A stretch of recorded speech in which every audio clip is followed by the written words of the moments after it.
ચિત્રકૂટધામ તલગાજડામાં સંતવાણી ભજનીકો અને વાદ્યકારોને સંતવાણી સન્માન અર્પણ સમારોહ યોજાઈ ગયો। ચિત્રકૂટધામ તલગાજરડામાં સંતવાણી ભજનીકો અને વાદ્યકારોને સંતવાણી સન્માન અર્પણ સમારોહ યોજાઈ ગયો। સંતવાણી સન્માન પ્રસંગે શ્રી મોરારી બાપુએ ગંગા સતીના ભજન સ્મરણ સાથે ભજનને આહારના વિવિધ સ્વરૂપમાં નિરૂપણ કર્યું।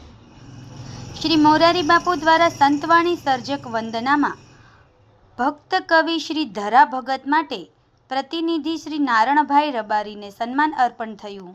ભજનિક શ્રી રામદાસ ગોંડલિયા, તબલાવાદક શ્રી ભૂપતભાઈ પેન્ટર, બેન્જો વાદક શ્રી ચંદુભાઈ ડાભી અને મંજીરા વાદક શ્રી વિજયકુમાર ગોસાઈ સન્માનિત થયા। આયોજન અને પસંદગી પ્રક્રિયા સંદર્ભે શ્રી હરિશ્ચંદ્રભાઈ જોશીએ વિગતો આપી હતી। આ પ્રસંગે ભજનિક કલાકારો દ્વારા સંતવાણી સંગત માણવા મળી હતી।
भजन शब्द ज गयो छे। भजन एटले सेवा। संस्कृत में भजन एटले सेवा। भज धातु सेवायाम।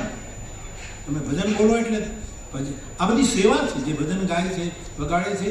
एक अर्थमां अत्याરના काल प्रमाणे આપણે ધર્મ, અર્થ, કામ, મોક્ષ બધું જ જોઈતું હોય અને સમાજે આપવું જોઈએ। એમાં કોઈ ઉપકાર નથી કરતો, પણ ભજનનું મૂળ અર્થ તો સેવા છે। આપણે સેવા કરે છે। ભજનનું બીજું સ્વરૂપ છે સ્મરણ। ભજન એટલે સ્મરણ। માણસ કોઈના સ્મરણમાં સતત બેઠો હોય એ ભજન છે। આ એવોર્ડ જે અપાય છે એમાં એક પંક્તિ હરીશભાઈ બધા ભેગા થઈને આ લખી છે, જેને સદાય ભજનનો આહાર। આ પંક્તિ આપણે બધા જાણીએ છીએ કે માં ગંગા સતીની પંક્તિ છે અને સમજવાનું દૂર નથી। એ આપણા સૌરાષ્ટ્રનું એક કામ છે। आप विचार करो कि गंगा सती माए भजन आहार शू काम करे। आ भजन आहार ये भजन की मोटा मोटी व्याख्या है। जे दिवंगत वरिष्ठो हता एने बापू भूल्या नहोता।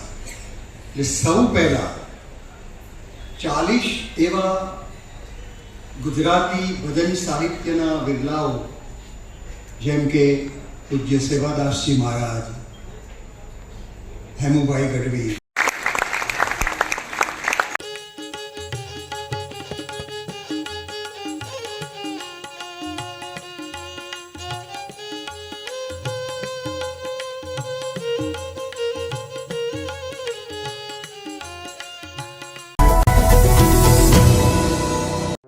समाज माटे सत्य माटे सत्यपूर्ण समाचार प्रसारण आपना मोबाइल पर तरत ज लाइक करो, शेर करो और सब्सक्राइब पण करो अने हाँ घंटडी वगाड़वानुं न भूलशो।